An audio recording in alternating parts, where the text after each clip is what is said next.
In the first week of February 1959, 9 experienced hikers pitched a tent on the eastern slope of a mountain in the northern Urals. Sometime that night, they cut their way out from the inside and ran into a temperature of roughly -30 degrees, most of them barefoot or in socks. None of them made it back. This is the story of the Dyatlov Pass incident. On the 23rd of January 1959, 10 students and graduates of the Ural Polytechnic Institute set out on a winter ski hiking expedition. Their leader was 23-year-old Igor Dyatlov, an engineering student known for careful planning. The route was rated Category 3, the most demanding in the Soviet system, and the group was qualified. One member, Yuri Yudin, turned back 5 days later because of joint pain. He was the last person to see the others alive.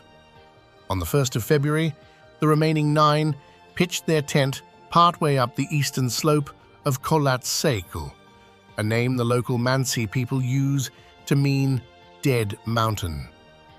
The decision to camp on the slope rather than push on to the tree line was unusual but not reckless. Diary entries and film recovered later show a calm, normal evening. They had a small stove. They ate. The last photographs were taken at dusk in heavy wind. They were due back by the 12th of February.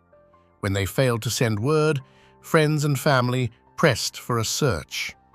Rescuers and soldiers reached Coldwar on the 26th of February. They found the tent partly buried in snow. The upper portion collapsed.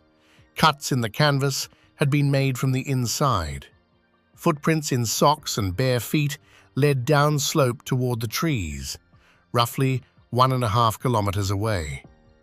The first 2 bodies were found near a small cedar at the edge of the forest, beside the remains of a fire. Both were dressed only in underclothes. 3 more were found between the cedar and the tent, lying as if they had been trying to climb back up. The remaining 4 were not recovered until May, when the snow began to melt. They were in a ravine, beneath several meters of snow, in a stream. The autopsies introduced the central puzzle. Most of the hikers had died of hypothermia, but several of those found in May had severe internal injuries: fractured ribs, a crushed chest, a fractured skull, with almost no external wounds, the kind of damage doctors associate with a car crash. There were no signs of a struggle with another person. The Soviet inquiry closed the case with a phrase that has been quoted ever since. The cause of death, the report said, was an unknown compelling force. For 60 years, the gap was filled with theories.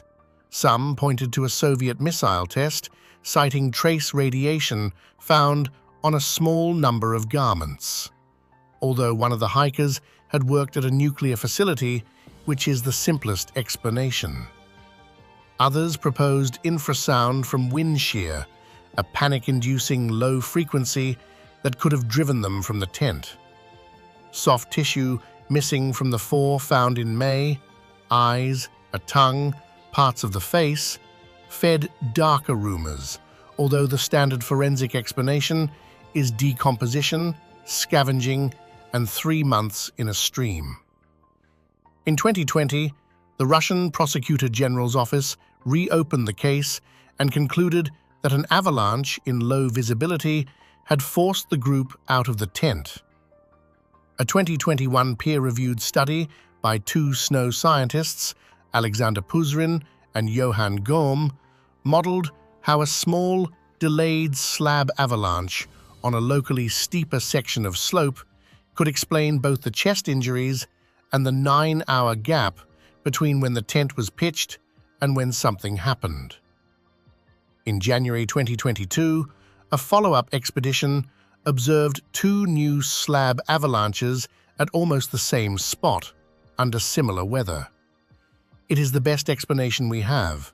It accounts for the cut tent, the panicked descent, the injuries, the hypothermia. It does not account for everything. 9 experienced people on a familiar kind of mountain, leaving a sound tent in the dark in socks. The mountain has been giving up its answers slowly. It has not yet given up all of them.